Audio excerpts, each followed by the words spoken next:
We are live. Hurrah! Excellent stuff. So, good evening, everybody. Welcome to Pathlight Thrive Hive on this Thursday evening. We are live. We are live, Robert, yes, and we're on Zoom this evening rather than StreamYard, which is the software I normally use. So, a little bit different, but hopefully we'll be able to see any interactions. Do feel free to submit questions or comments as we go through this evening, folks, and hopefully I'll be able to pick them up. So you can just submit those underneath the event that you're watching right now.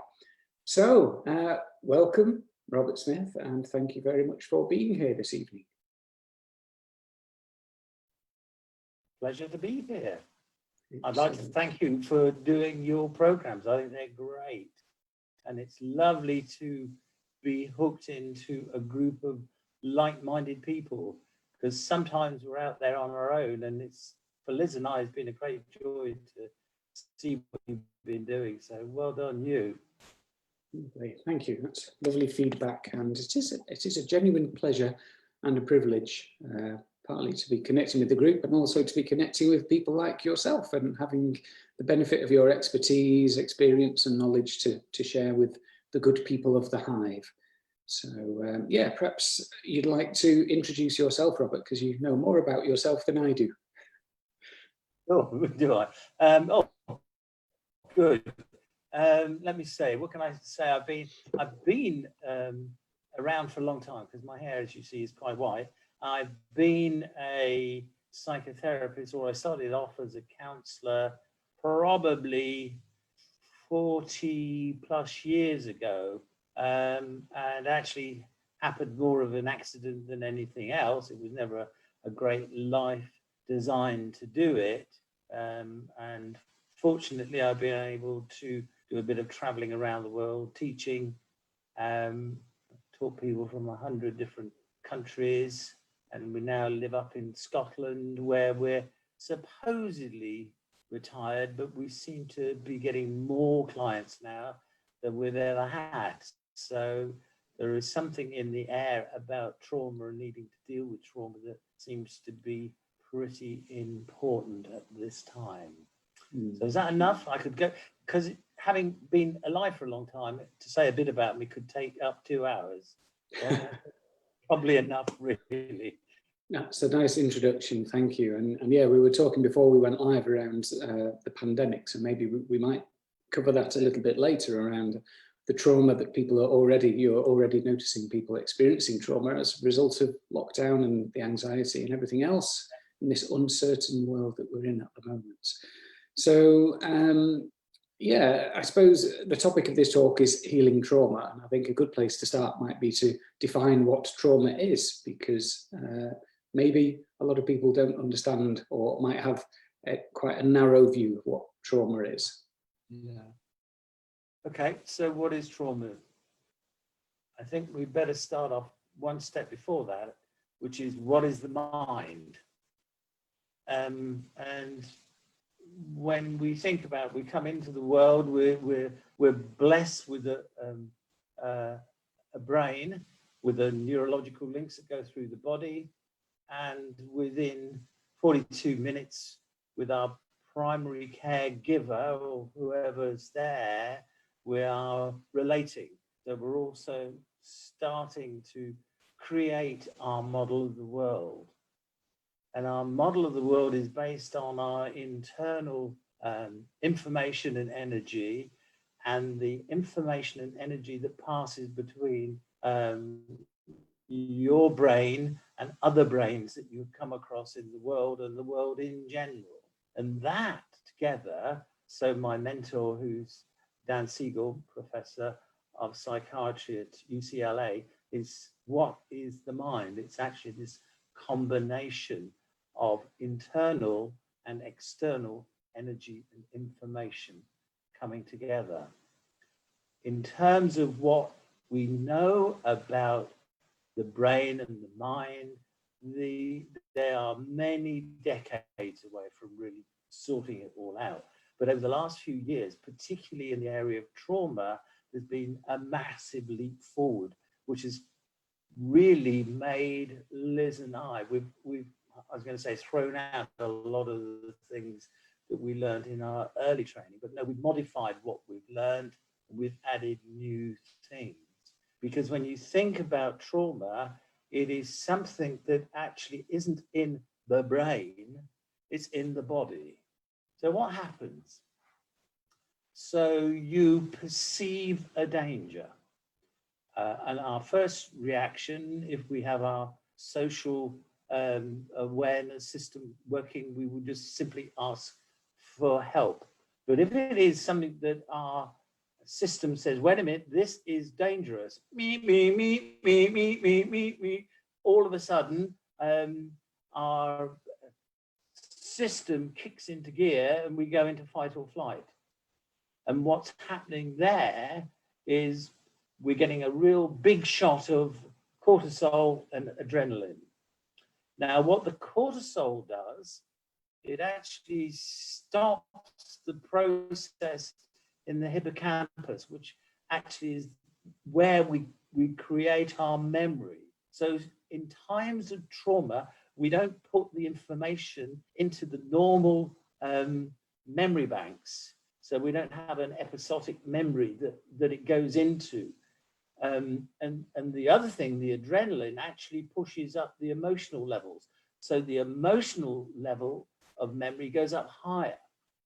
Now, what happens is that it's fragmented. It's there and can turn up at any time. So it doesn't get put into the memory. It's as though it's happening now. And at any moment when you've had a really intense trauma, I'm not talking about, you hear people talking about, oh, I've broken a nail, it's traumatic. I'm talking about really serious trauma. When that happens, it's likely to turn up again at any moment and you have no control over it. And it's in the body. So sitting around talking about it can be very helpful, but it doesn't really get to the essence of where the body holds the trauma. So you've got to heal the body as much as you need to heal the brain. And together that integrates the mind and you can return back to normality again. But it's not until you've actually processed the trauma, and this comes from Bessel van der Kolk, and he says you can't even talk about the trauma properly until you've processed it. So it is fragments flying around in your neural network that can hit you at any time, no control, day or night, and people will rather stay awake than be caught by the experience of the flashbacks. So does that tell you enough about it? Yeah, that's lovely. Thank you. And I suppose, correct me if I'm wrong, my understanding is that if it is a serious trauma, a trauma that we aren't able to process in the moment, yes. That is, if it overwhelms us, we can't process it. And that's why we keep getting these echoes. It keeps coming back and we can be re-traumatized by these memories. And it's almost like the event is happening again. The brain can't distinguish between the original event and these echoes because we haven't processed them properly. Yeah, and absolutely perfect. And the job of therapy is to get people to understand that was then and this is now, and to get that divide. Yeah, super. So to give some examples of trauma, there's a lot of childhood trauma that happens, and when we're very young, we have even less emotional resources and vocabulary and experience to be able to embody and process that trauma. But also there's traumas that occur in adulthood. So would you like to just offer some examples of some things that can happen both as a child and as an adult that could be classed as significant traumas? Well, the process is the same. This putting the nervous system into top gear so that you're running on the badly named sympathetic system, which is constantly pumping around adrenaline and cortisol. Again, I'd like to go back further to the whole business of where does it start, because attachment is really important. And there's been a little bit of research, but there's no total evidence, but I do believe that attachment in those early years are vitally important.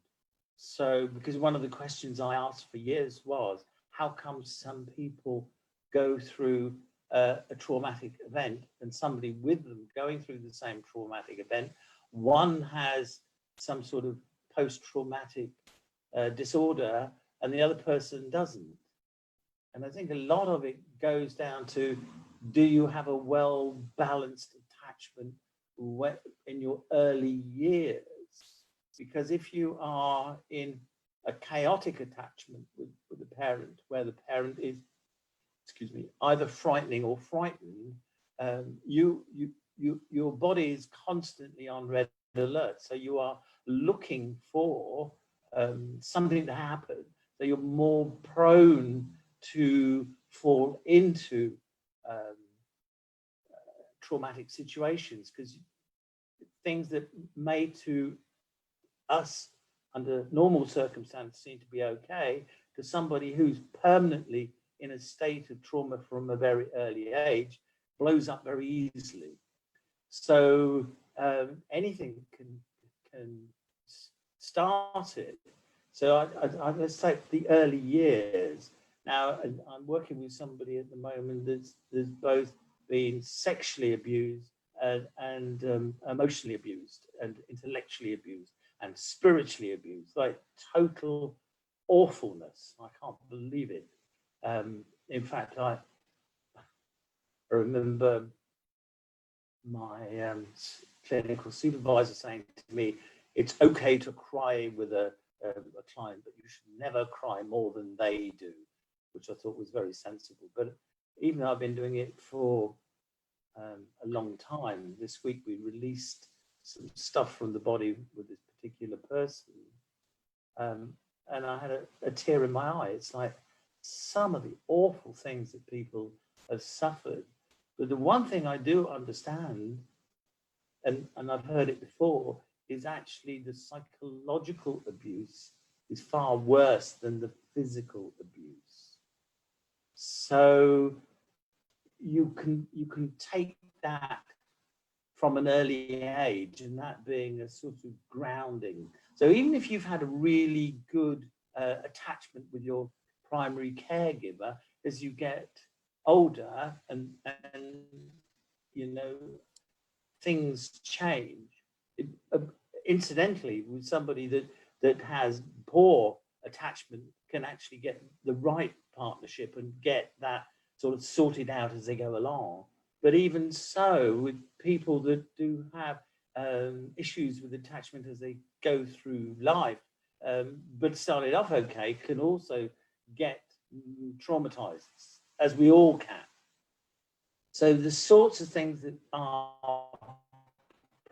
prevalent at the moment, as you can imagine, the whole thing of being in lockdown, so not being able to see, I mean, one of the classic things that seems to come up with people of our age group is wanting to see their grandchildren and not seeing them for 3 months. Going back to that original model, our mind is made up of our brain.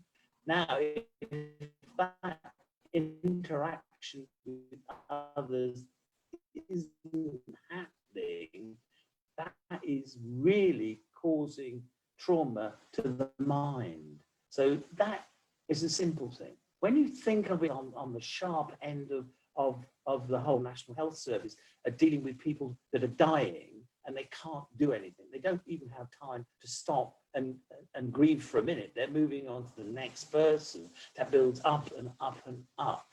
So that is going to be one of the big areas, because once things slow down, it's going to catch up on people. And also, of course, with things like people in nursing homes, that whole thing of being locked away for a long period of time, that is dreadful, dreadful for those concerned. And I think we're all at some level, and there's a wide range, suffering from a certain amount of stress. Now, there are things we can do about it, and we'll get into talking about that in a minute if you want.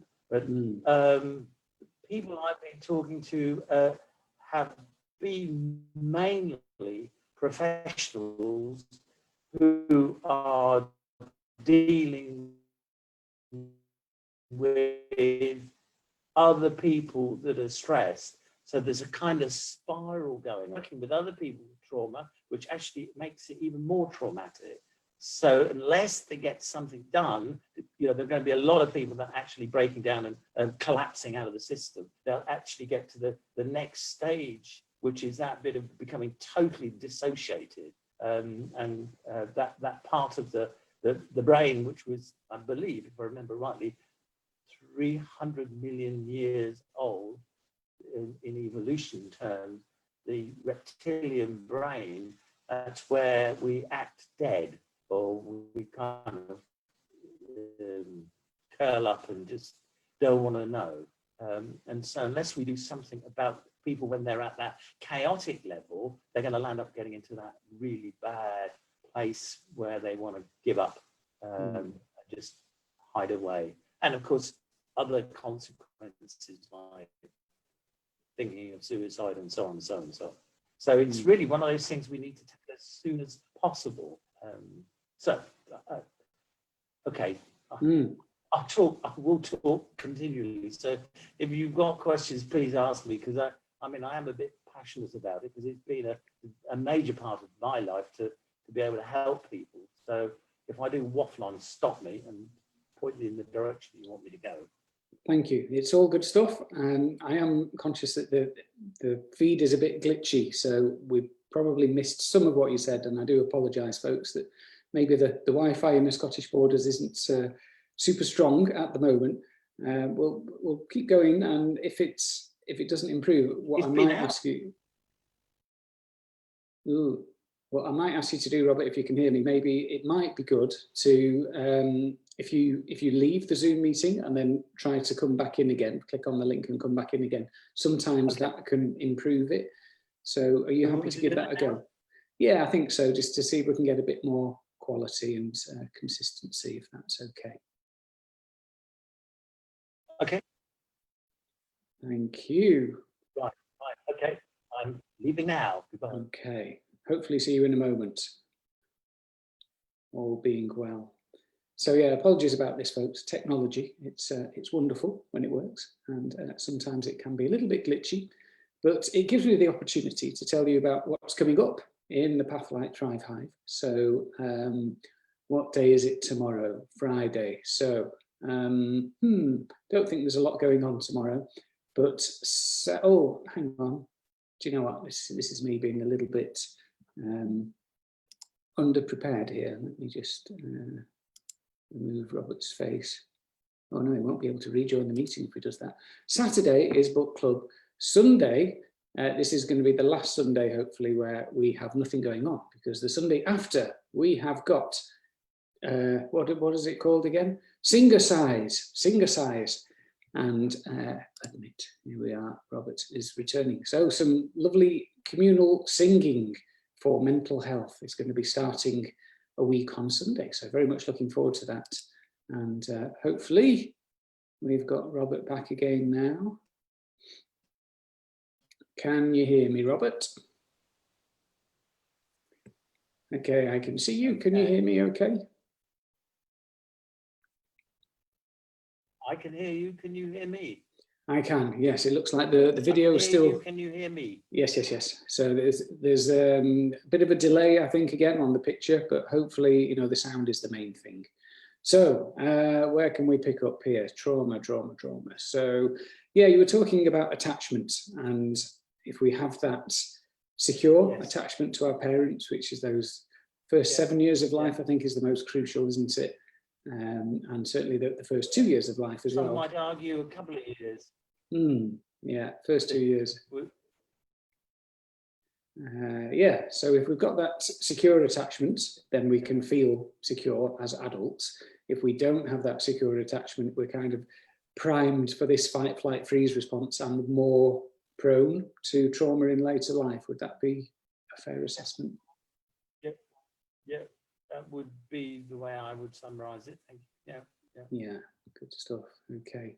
So, yeah, the sort of things that can traumatize people. I suppose that a lot of it can be the parenting in early life. Do you want to give any kind of examples of how that might play out? Well, I mean, yes. Gosh, the list is so long. Again, it's almost when you get involved with trauma, it's almost impossible, or was for me, to conceive things that people have done to their children, from sexual abuse and actually prostituting out your young child to your friends, to things like locking the child up in a cupboard for hours or days, and of course totally ignoring the child, and you know, not washing, cleaning, looking after them, and of course a lot of people that I've seen, the parents actually have been in trauma themselves. So it's almost that it almost pass it down the family. So the parents have been drug addicts or alcoholics or something like that. So they have no parenting skills. So the child has nowhere to start from. There is a glimmer of hope there, because the research says that if they can find just one person who cares for them, that maybe not necessarily the parent, it may be a family friend or teacher or something like that, that can be the saving grace of them being able to have some form of secure attachment. I mean, the list of things that people do to their children, and I use the word do advisedly, is absolutely astounding. So, yes, is that enough? Yeah, so I think some horrific stuff goes on, and the phrase hurt people comes to mind, and you talked about that kind of going through the generations.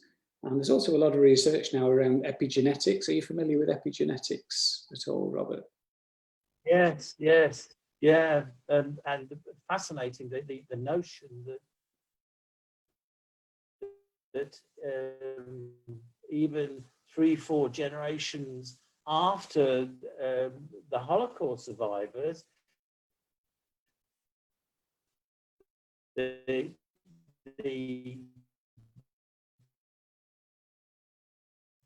grandchildren, great-grandchildren are still having the same traumatic reactions as their down. It's actually the genes are not changed, but they express themselves differently because they're actually triggered. So I couldn't tell I was an expert on it, but I do understand it, and I think that has some mileage to find out some more about that. And is there anything we can do about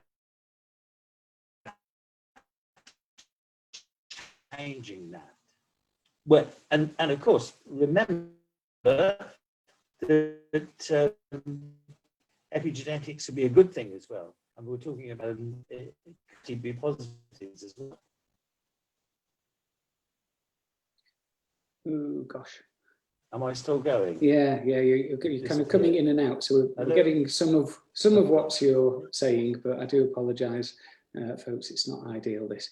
But yeah, I'm getting the gist of what you're saying, and I think it's that trauma can be passed down through generations, even if there's absolutely no awareness that we might even be two generations gap who know nothing about the trauma of the great-great-grandparents or whatever. Right. And it gets passed down through those generations. But I think I heard you say that, oh, hello, Pussycat.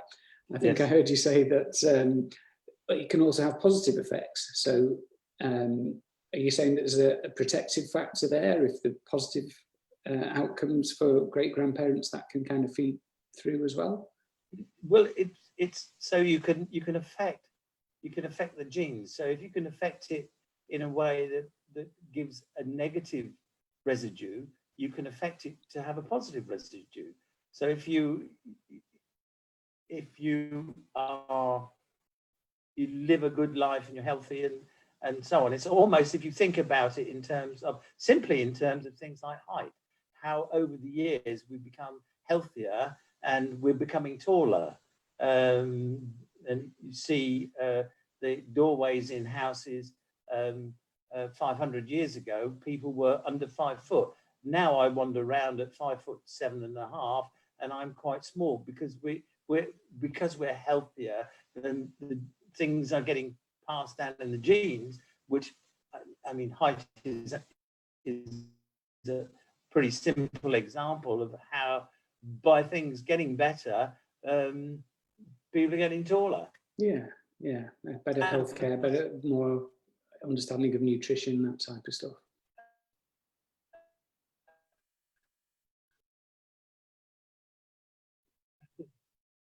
Oh, yeah, okay. So, so you gave some pretty horrific examples there of what can happen in childhood. Oh, sorry. Passed on. So it's a positive effect. And I don't know that there's any.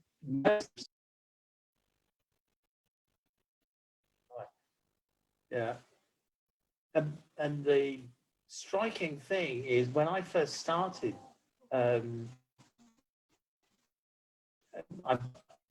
my original career was not actually as a therapist. It was as a cat trainer.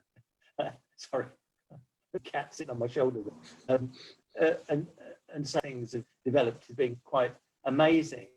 And I've got quotes somewhere I've written down, which is, this is when I first started, and I did, I don't know, a diploma in humanistic counselling, and the comprehensive textbook of psychiatry in 1975 said that incest in the US was 1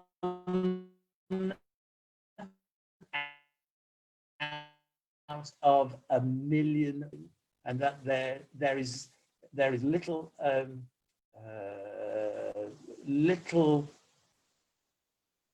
sorry, I'm just reading this, so I thought it was so interesting.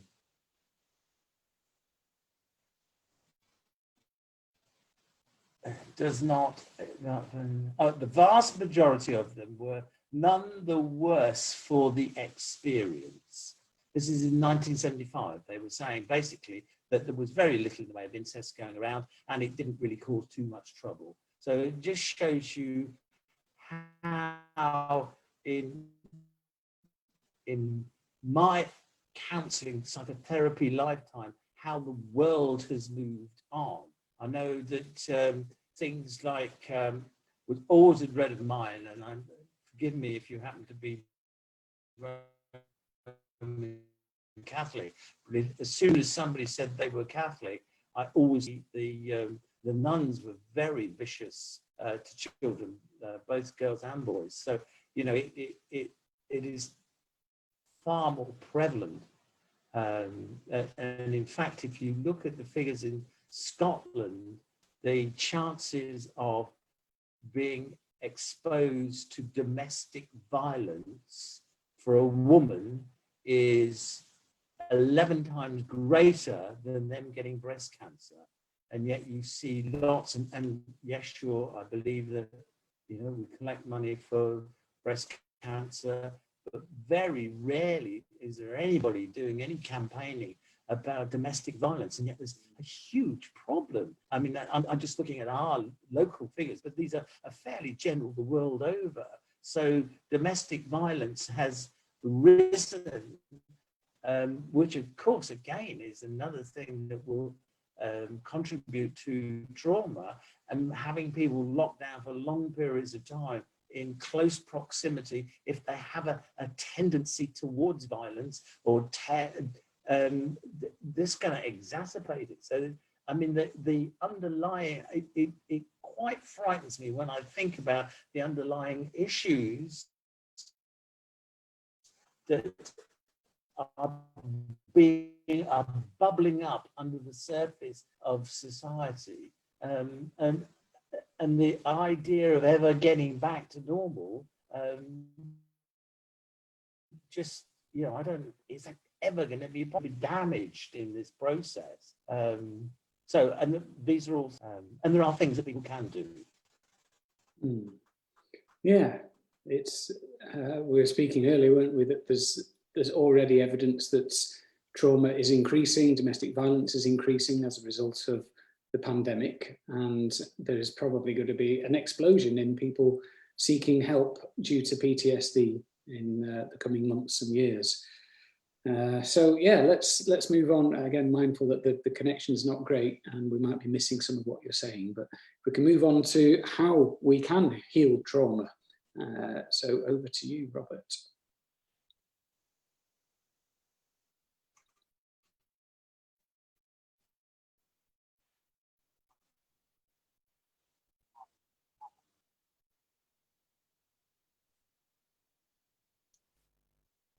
Can you hear me, Robert?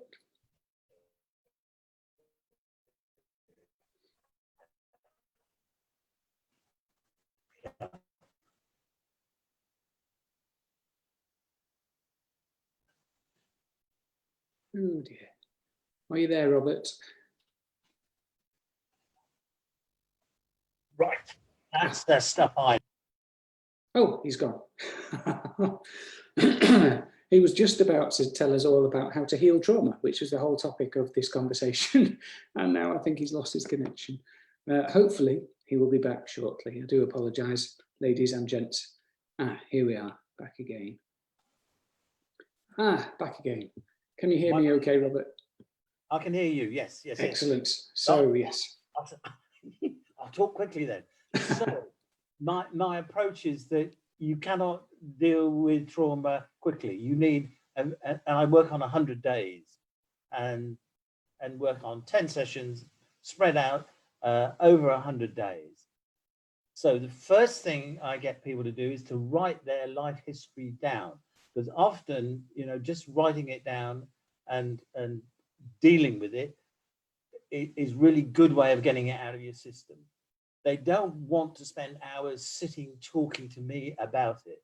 Doesn't help. Keep talking about trauma, bad things, to my mind, doesn't work. Then the next thing I need them to do is to write down what they want their life to be.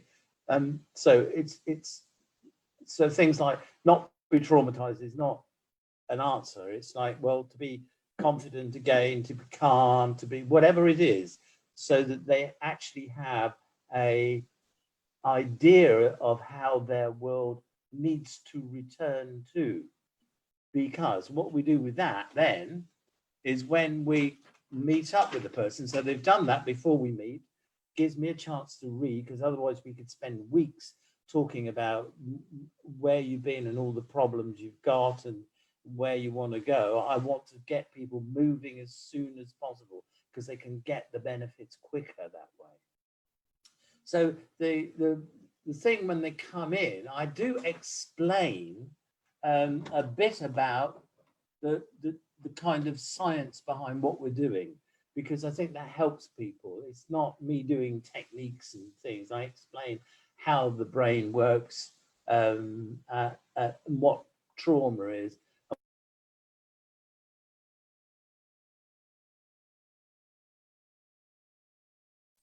Let me just explain the window of tolerance for those of you who don't know it. If you think about it, when we are in our normal social interactive selves, that is when the river is running along and we're happy. Now, either side of the river, there is a riverbank that is chaos, which is one of the ways that we deal with trauma. Or the other one is when we kind of freeze and cut out. And what we need to do is make the river wider so we can deal with far more things. So that's the idea behind that. Broadening that window of tolerance. Yes, yes, because if you can tolerate it, you can then process it. But if you can't tolerate it, you can't process it. So once you get to the level of being able to tolerate it, you can say, this is now and this is then. And you can put that memory in the place where it belongs, which is in the past, not in the now. But it is the job of getting that window of tolerance wide enough to be able to do that. And we'll also explain the whole bit about attachments, because that could be useful information to me to know more about their parents or caregivers. So that sort of sets the scene for people. And the first thing I do is actually go out onto a timeline to 100 days in the future and set up the goal of where they're going to be in 100 days. So the brain really doesn't know the difference between the present, the past, the future. It just knows what you tell it to know. And if you can create a strong sense of this is true, then the brain will believe it. So to quote that famous psychologist, probably one of the most famous psychologists of all times, Henry Ford, if you believe you can or you believe you can't, it's true. And if you can get a really strong sense of where you're going, and that's the way it's going to be, that gives your brain a focus and attention of where you're going. And you need to have that because the brain is goal driven. And once you've got that, where you put your attention, your neuro firing goes. And that neuro firing actually fires together. So more the neurons fire together, they stick together. So you create a new neural pathway by doing that. And I noticed in the language that you used there, Robert, was in 100 days, this is where you are going to be, not where you want to be. Yes, yes. So it's creating the reality that this is going to happen. And if you tell yourself something's going to happen enough times, it does do. And my ex-wife always said that I could get a parking space outside of Harrods on Christmas Eve because it kind of focused what you want, and somehow or another I could always figure out where there'd be a hole in the system. So you kind of gear your mind to be going in a certain direction. And if you do that, the evidence, again, this is all backed up by neuroscience, that your brain will start firing and finding ways of doing it. So if you've created a problem and you say, this is where we're going, it will solve it, will find ways of doing it. So you start with the end in mind. So you have a clear sense of where you're going. Right. Okay. So now you've got a sense of that. I get people to get to anchor that so they get a real sense of it in their body, if they can do that in their body, because some people, of course, are dissociated. So as best we can, we create that. The next thing, because we have the list of the things that they want to be, Liz and I do a double induction, and it's a hypnotic tape which takes people down and then instructs the unconscious mind that over the next 100 days, this is going to keep growing, this is going to keep growing, this is going to keep growing, whatever it is they want. So they write exactly how they want themselves to be. So it can be going back to what they used to be, or it could be some new version of themselves. So they have the sense of, we've set the goal, and now we're telling the unconscious mind every day, and people have to sit and listen to it, and they're only about 10 or 15 minutes at the most. And they're all individually tailored by Liz and I for the person concerned. So they're constantly being told that this is where they're going. And that actually is very successful. And we've found that with a number of people that they've said to us after the first month or 5-6 weeks, well, actually, it's all happened now. Can you do us a new one? Because I want to put new things in. Because if you keep repeating, that's the way the brain works. So that's really the start for there. Now, the other thing is really important for the client, that they are the ones that are doing it. It's not us doing it, it's them doing it. They need to do at least 60% of the work. And these are some of the things that people can do before even going to see people like us. Firstly, is you need exercise, cardio exercise. 3 lots of 20 minutes a week. Doctors need to check you out if you need to have that checked out. Now, the reason we do that is because cardio exercise actually strengthens the mirror neurons. The mirror neurons in the brain actually help you learn.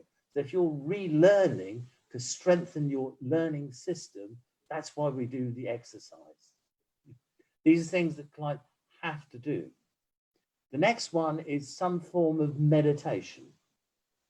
The reason meditation is that what happens is that there is it's called myelin, which covers the neuro wiring system and gives it a sort of coating, which insulates it, which makes the whole neural network work more efficiently.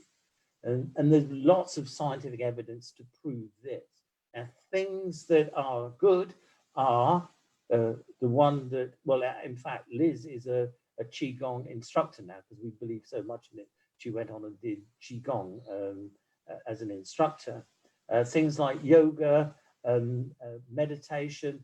Often you're better off having a proper teacher on each of those, but it is really important because that actually, so that it can help with the whole healing process. The next one we have, which is fabulous, and that is simply journaling. And journaling, we've been, ways of doing it, we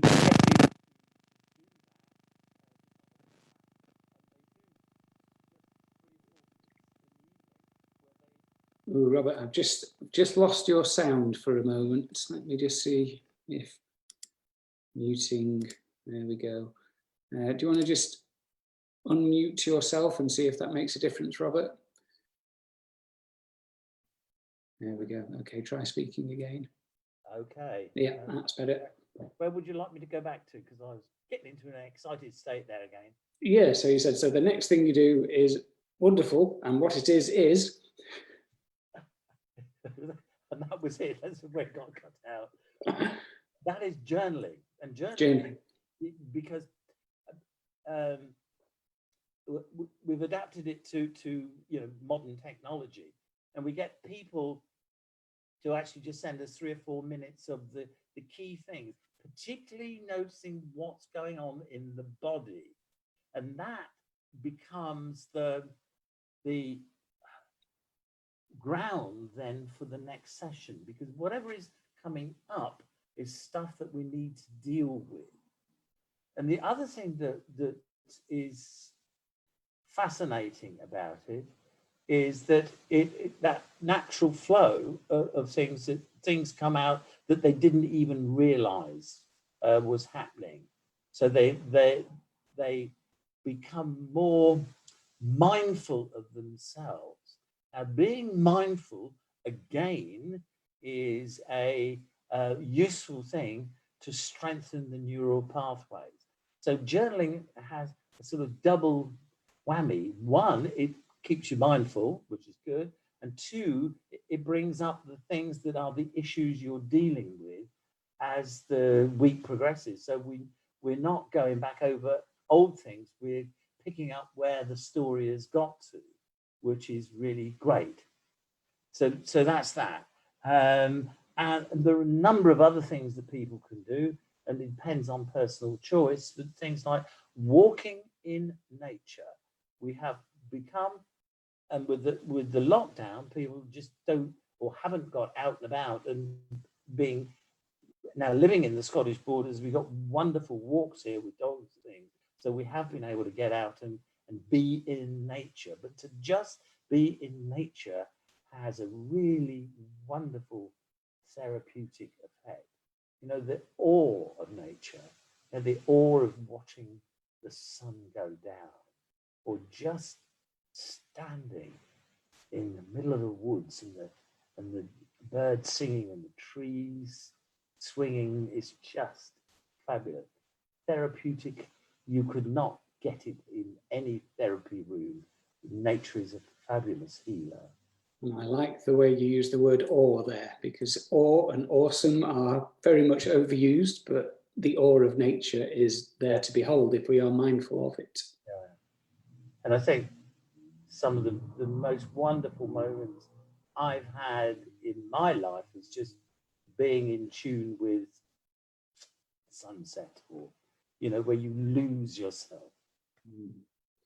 So it sounds like a really holistic process. And you mentioned earlier on, you know, trauma, it's in the brain, it's in the heart, it's in the body, it's in the spirit. And what you're doing is addressing all of that over the 100 days. It's about integration, bringing it all together, the mind and the body and the soul and the spirit. Some of the other things I must mention, because there've been some remarkable results. Things like singing in choir has a wonderful therapeutic effect. Playing in a band, drumming with the groups is wonderful, and acting, you know, with a group. Again, a group activity. Bearing in mind, going back to that original idea of what the mind is the brain and relationship, and the brain in relationship with others creates the mind.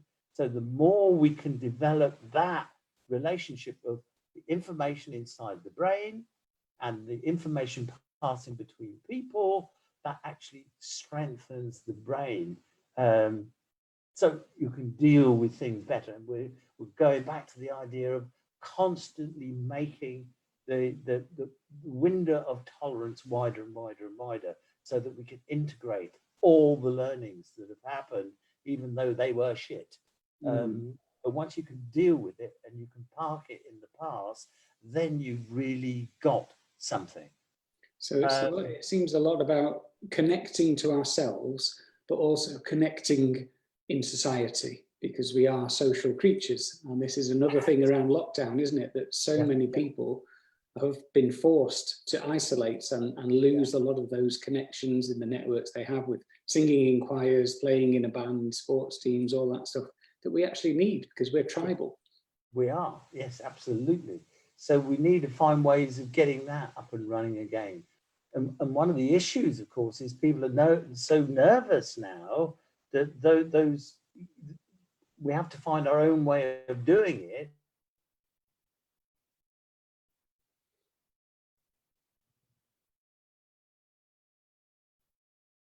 Ooh, I think we may have lost Robert again. One way of doing it is, even if it is, you know, going into nature as a solo thing, if you're not, yes, because people are nervous to be with people again. So some of the sort of group activities are not so good. So getting back to nature is a good first step, which you can do on your own, along with the exercises and meditation and things like that. So it is kind of getting as much as you can. And there's quite a good list there, as you can see, of things that people can do that will help themselves. Excellent. And I was just going to say that a week on Sunday, we have a new activity starting in the Pathlight Thrive Hive, which is going to be some communal singing with two professional musician people who are very kindly offering their time. So that's wonderful, wonderful intervention. This this actually, the thing that you've got going here, which is why Liz and I love it so much, is it is in its way a tribal interaction where everybody's kind of wired into it. I don't know whether the 346 people I saw that belong to it this morning are all watching it or not, but there is something about belonging to a group that is really important to our development and our mental health. Absolutely. Yeah. Crucial, especially today, well, in these times, in these strange times. So I'm going to ask you, Robert, do you think that healing from trauma is possible for everyone? Yes. How longer answer do you want? One word is absolutely fine. I quote, actually, the reason I say it with such definite vigor is that I quote my mentor, who's Daniel Siegel, professor of psychiatry in UCLA, who says, undoubtedly, it can and it will be cured, because there is so much information now that wasn't around before, that there are loads of techniques that help, as well as all the things you can do for yourself. Yeah, it's wonderful how science is catching up with ancient wisdom and melding with a lot of that ancient wisdom. It's strange. It's kind of like, well, no, meditation was cool when I was a young guy, and I used to go off to a Buddhist monastery because I was a kind of cool young man. And now the reason I meditate is because it's a scientific fact that it actually keeps my brain more active, and so on and so forth. So, you know, it's the two worlds have met. And I wish in many ways, lots of ways in the world, that you know, the modern world and the ancient world could come together, because there is a lot of wisdom to be had. Yeah, absolutely. And I have one more question around EMDR. I presume you're familiar with that. Do you have any thoughts on that for healing trauma? Terrific. What more do you want me to say?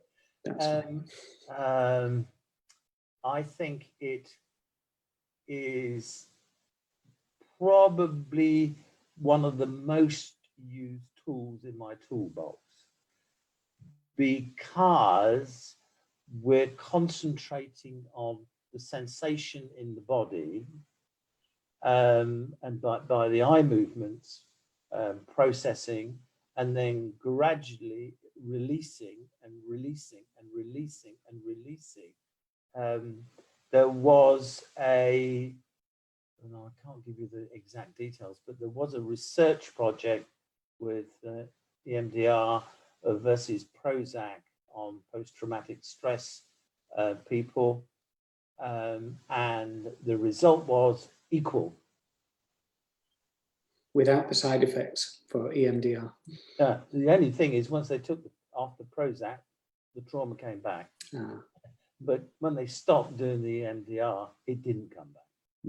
Well, 80% of the time. But then with another so many 10 weeks after that, they kind of got it down and down and down and down. So to me, it's one of the easiest things to learn if you're a proficient therapist already. And if you don't know it, really find out about it, because it is, I think, wonderful stuff. Yeah, what can I say? Lovely. Wonderful, thank you. So that's been really interesting. Apologies, folks, for the first half of the broadcast, which was a bit glitchy, but it's been good for the second half. Before we end, Robert, is there anything else that you feel is important to share that we haven't covered? I think the one thing that I think needs to be remembered in these times is that we as therapists have to remember to look after ourselves, because it is so easy to give, because there are so many people who need help, that somewhere down the line, you know, what they used to say, the cobbler's child is worth shod. So you know, look after yourself, because who is going to look after you? You need to be taking ownership of yourself so that you can look after others. So that would be my final thought, is be kind to yourself, look after yourself, and you may save half the world, but you can't save all of it. Indeed. Thank you. That's a lovely comment to close on. Self-care, practicing what we preach is always good, because you can't pour from an empty cup, as they say. Wonderful. Right. Well, Robert, I've really enjoyed that. Thank you very much again for your time and your expertise and sharing your knowledge with us. Yes, I'm sorry. I tried to squeeze an awful lot. I needed about 15 hours to talk all the things we talked about there, but I hope that's given people a flavour and some ideas of things they can do, which is excellent. What I had in mind. Yeah, excellent. Okay. That's lovely. So just before we go, is there somewhere you'd like to signpost people to, a website, Facebook page, anything like that? I've got a Facebook page called Mind Matters, where I've got little clips of things that I comment on. I did one about 2 days ago. I try to do one every week, a little 2-3 minutes, something or another. So Mind Matters, it's called.